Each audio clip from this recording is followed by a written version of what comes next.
xibaar yu wér te wóor ca tàng ba abonnez-vous pour ngeen di mën di jot suñuy vidéo. ngeen jëf ci ànd gi ak ñun ci chaîne bi di Buzz 221 HD. Le corps des deux talibés de 11 ans retrouvés sans vie. L'Imoua et la consternation sont les sentiments les mieux partagés au village de Lobéya nekk ci commune bu Missirah ci fi nga xam ne moo département bu Tambacounda. néewub ñaari xale yu góor kenn ki di woy tur M Mankura ak ki nga xam ne moo di Eskanté wala M Munkaru wala Eskanté am lu toll ci 11 ans ñoom ñii day élèves yu jàngee ci ab école coranique maanaam ay ndongo daara nekk ci localité bu nekk ci foofee ñoom ñoo génn àdduna altine ci suba gi ci ab bras du fleuve bu nekk ci Gambie. ab découverte macabre moo am ginnaaw ab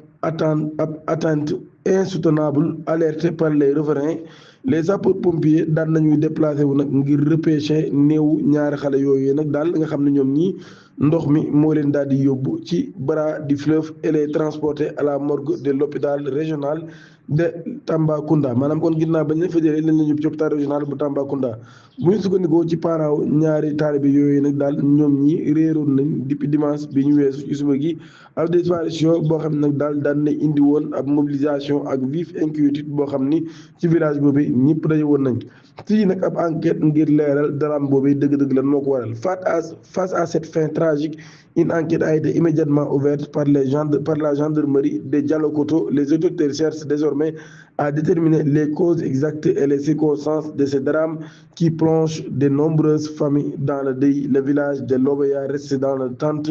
des réponses sur les derniers instants de ces deux jeunes talibés.